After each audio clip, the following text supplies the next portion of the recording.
Hey guys, my name is Kevin Harry. I am a headshot and portrait photographer based out of Atlanta, Georgia. This is actually my very first video of this sort or of any kind. So the goal is to start a YouTube channel. It's going to be geared solely around photography, maybe a little bit of filmmaking, and to creatives in general. Teach about lighting, posing, business, marketing, you name it.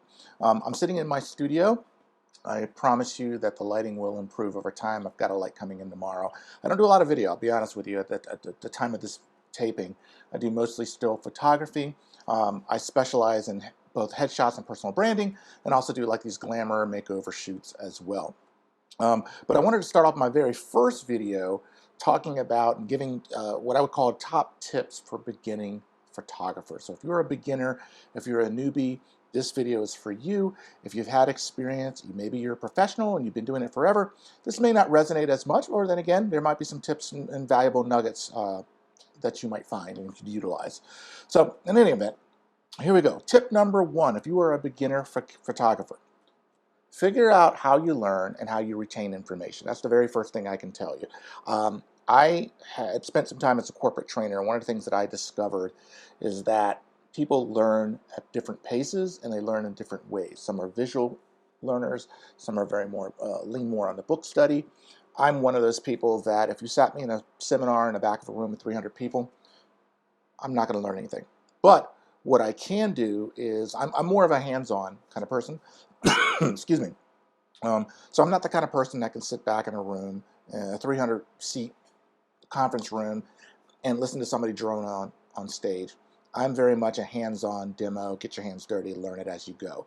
So the way I retain information is not only to try it, do it, and do it over and over and over again, but also to look at books and blogs and YouTube videos and that kind of thing, and access to tools that I can use over and over and over and over again, because more often, and I can't tell you how many times I've read an article once and then revert it back to that same article a year later or 2 years later, because now the words and the text take on a whole new meaning now that I had a little more experience under my belt. So that's the first thing. Figure out how you learn, how you retain your information, and gradually move your training and your education toward that direction. Tip number two, learn the rules of photography. They're there for a reason. You're not going to come in and reinvent anything. The camera works a certain way. If you know anything about the exposure triangle, you'll know that if you affect one aspect of the camera, it's going to affect another aspect of that. But the key is to learn all of that stuff, because it's going to prove valuable, especially in times when you really, really, really need to know that technical information. And then once you learn the detail, immediately throw it away. Immediately. Last thing we need is a bunch of clones. Um, Everybody photographing the exact same way. Forge your own path. Find your own way. Tip number three, attempt to level up every time you pick up your camera. Now, this can be very minuscule. It does not have to be anything seismic in nature. So maybe you are trying a different angle. Maybe you're shooting with a different lens. Maybe you're playing with your white balance. Maybe you're cropping a certain way. Maybe you're shooting at a different aperture. You know there's different apertures to shoot other than 1.2, 1.4, 1.8. I shoot a lot of my studio stuff f6 and up. So, you experiment with both of those. Those lenses and those apertures are there for a reason, and you'd be surprised how many photographers get fixated on one specific aperture and then they never come off of that. So it's free. Knowledge is freedom. It'll give you a lot more flexibility. Tip number four: shoot what you love. When you're beginning photography, you're going to shoot literally everything under the sun. I started shooting inanimate objects, flowers, cars, buildings, and I quickly became bored because I realized that I really enjoy shooting people. So shoot what you have access to. In this particular case, friends, family, coworkers, and also locations that you have access to as well. So it would not be outside the realm of possibility that I would shoot at my house, a friend's house, place where I worked, a parking garage, a baseball field, whatever the case may be. Whatever I had access to that I didn't have to pay for, those are where I would shoot. Now I live in Atlanta, so the weather is a little bit, especially in the summertime, a little subjective. So you have to be careful when times of day that you shoot. in locations, because some locations do require a permit. So just before you go out and shoot randomly, make sure you observe the rules and regulations that are per your city, per your town. Tip number 5, understand light and what it can do for you. I was very specific in not saying lighting, because sometimes when I use the word lighting, people immediately assume that I am talking about as a very specific gear, or specific brand of light. No, light, use what nature has already provided, natural light. Understand when it's soft, understand when it's hard, but also understand when to shoot and how to shoot in both variables. There's a lot of natural light photographers out there that do wonderful work, but some most often only know how to shoot during golden hour, or learn how to shoot blue hour perhaps, or you could figure out how to shoot in direct sunlight and what tools and or techniques you would need to apply in direct sunlight. I have clients that don't want the golden hour hazy look. They want something a little bit more harder, more fashion edgy, and you can use shadows in direct sun to your advantage. I shoot a lot in studio, and I will pull out a hard light in a minute, and all I'm doing is trying to mimic what the sun would do. If I was outside, I'd basically place their face and direct them toward the key light, which is the sun, in the same manner as I would in a studio with a strobe with a 7-inch reflector pointing directly at them. So understand that light, color temperature, quality of light, light direction and what it does and how it affects the face. Understand light patterns. Tip number 6, use the internet resources at your disposal. They're free.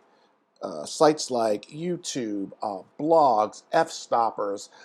There's plenty of places and spaces on the internet where you can converge and interact with other photographers, view other work, read articles and blogs, and watch videos of behind the scenes. 9 times out of 10, you might have some weird gadget, and there is some person on the other side of the planet who's created a how-to tutorial on how to use that weird gadget. So take advantage of the free education that's available to you. That being said, it is a wide open field. So some tutorials and some education may not be as informative as you'd like it to be. May not be as structured. So as you progress, there may come a time when you want to pay the extra money to actually have a more formalized classroom study online. So definitely do that. Which brings me to my next point, number 7. The internet is a wild, wild west. So it's not uncommon that you will get into a forum that's photography related, and you'll have other photographers there that aren't as supportive as you'd like. They may rip into your work or whatever. I did an experiment one time where I shared an image in a forum that I had been a member of for years. And in this forum, there are photographers that have worked on, high value ad campaigns. They've shot celebrities. I'm very familiar with their work. They've interned with very well-known photographers. And I uploaded my image to that forum. I uploaded the exact same image to an amateur beginner photography forum. And the reaction and feedback could not have been more polar opposite. You see, in the more experienced forum, everyone was very supportive. Everyone was very helpful. Everyone was offering really good tidbits. General consensus was it was very affirming and consultative and praiseworthy. I posted the exact same image in an amateur photography group, and like once 1 or 2 people kind of said, I don't like that. I don't like what you did there. I don't like with this color and blah, blah, blah. They packed on like wolves. So it just goes to show you, you have to figure out who you surround yourself with. There are people out there that may or may not have your best interests at heart, and they don't necessarily have to, but they also are, it's not a reflection necessarily of your work, but a reflection of where they are in their lives. So if there's somebody who spent $3,000, $4,000 on a camera body and their work doesn't look like yours, naturally they're going to lash out. Or, typically what I found and I've experienced is the people that are doing much better than you are too busy to bash you online. And I typically like to surround myself with people that are in groups and forums where I'm the weakest link, where everybody's work is superior, their methodology is far superior than mine, where the business practices are, light years beyond mine.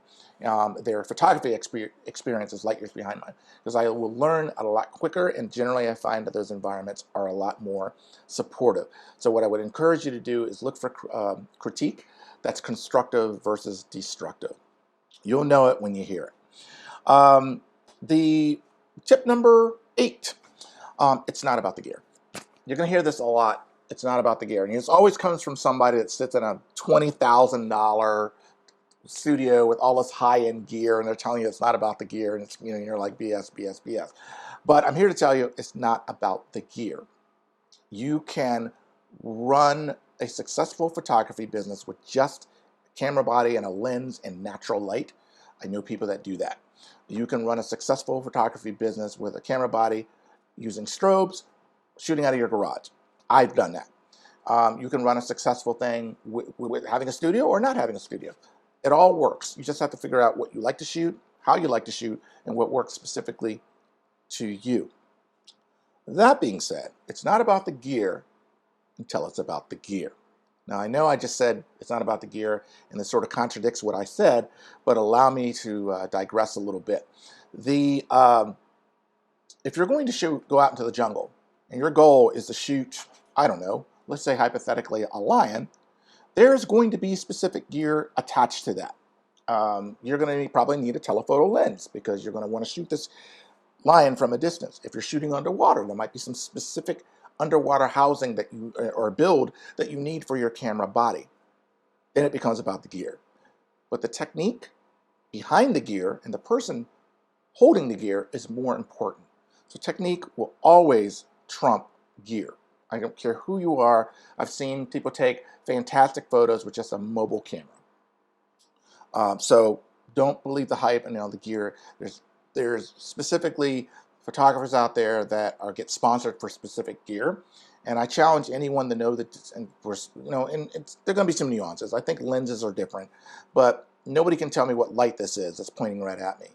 It's an experienced eye might, but nobody can tell me what brand it is. They can't tell me what lumen it is. They can't tell me what the wattage is on certain lights. You can't. You don't know what brand reflector that's over here, camera left, or the light that's hitting the back of my head. Nobody knows that. You can guesstimate certain things, but the brands all kind of run seamlessly. So you have to figure out what works best for you. Tip number 9, understand color harmony.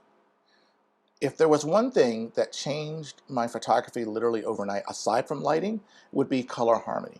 Knowing colors, how colors can complement each other. If you understand, if you Google the color wheel, you get a sense of what I'm talking about, or how colors can work together, polar opposites or monochromatic colors. This can make a blah image become a really compelling image. So you may or may not want to take somebody who's in a navy blue outfit and stick them in the middle of the forest where there's greenery everywhere, because those colors may compete with each other. Versus maybe they're wearing all green in a green background, or maybe they're wearing yellow or purple or orange or complementary colors, and that looks even more interesting in that foliage. So just kind of understand that. Tip number 10, learn to reverse engineer a photo. One of the very first photographers I ever followed was Joey L, aka Joey Lawrence. He's a phenomenal portrait photographer. Look him up and you'll see what I mean. And one of the first tips I ever gleaned from him was to be able to reverse engineer a photo. With this ability alone, you'll be able to take basically any image for the most part, and you'd have about an 80% hit ratio in figuring out how it was lit. You won't know gear, but you can determine the light sources, the direction, and maybe even whether it was hard or soft lights used. This will, especially when you're beginning, you're being influenced and inspired by other works of art, and you wanted to either duplicate it or do something very similar, you can train your eye to look at a magazine and figure out exactly how it was lit. I'm going to do a video on that and show you. I can usually teach somebody this in under 5 minutes. I have somebody that I mentor here locally in Atlanta, and we were doing this on a shoot one day where I kept throwing out images, and by the time we were done, he was off and running. So, good skill to have. Tip number 11. If you plan to go pro, learn the business side. If you plan to go pro, learn the business side with as much fervor and energy that you would have in buying gear and investigating new camera techniques. This is the one area that a lot of photographers ignore, is how to run your house, but even more importantly, how to run a profitable business. I'm in that school where I'm running a photography studio. I'm not full-time, full disclosure. I do have a day job, but I do run this on the side, and it's turned profitable. I have overhead costs that I have to keep up with, but also need to make money and move the needle forward. So I'm always finessing my marketing, my business strategy, all of those kind of things. So just keep that in back of mind. Tip number 12, explore, travel, adventure outside of your comfort zone. Explore, travel, adventure outside of your comfort zone. See things and do things that you wouldn't normally do. Inspiration can come from anywhere. I went to New York City just on a tourist vibe with my wife, went to the Met Museum, and I saw this dress. They had a whole fashion designer collection, and I was inspired by and doing a shoot. Also went to see a Broadway play, Hadestown, and immediately something came to mind about a shoot. Hey, this would be really cool to do this, inspired by the Greek mythology.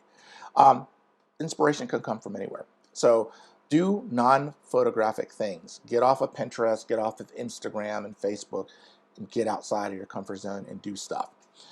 Last but not least, I would say embrace competition, air quotes, because technically they're not really your competition.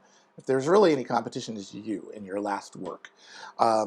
Every photographer is different. Every photographer, I always coach not to live somebody else's highlight reel. So every photographer is different. Do you, and really be a hard assessor. Is your work that good? And that's something that's a little bit of a hard pill to swallow. Is your work that good? Because one of the things you're going to quickly find is when you get on the online and you get on these forums, there are people with less gear, less experience that are just tearing it up and really creating amazing work with less gear. So the focus really should be on you and your technique and how you approach it and how you do that. Less competition about that. But I also believe that sometimes competition is good because it makes you want to level up. It makes everybody level up. If everybody's mediocre, that doesn't make sense. But if there's a person doing this, and I've been there where I've seen work and I'm like in awe. How did they do it? Let me reverse engineer this photo. Let me do my own take on this, or let me come up with a concept that borrows a little bit from this. And it's amazing once you put all those elements together, how quickly your work elevates and becomes better and sharper in a much shorter period of time. I don't want to apprentice with another photographer for 3 years before I become good. Those days I think are rather dated, although that's a great way to learn. I did a lot of stuff myself. I use air quotes again because literally I'm learning from other people. People that have written books, people that have written magazine articles, and people that have created videos on YouTube and educational sites that have allowed me to take that information and then make it my own. So I hope these tips help.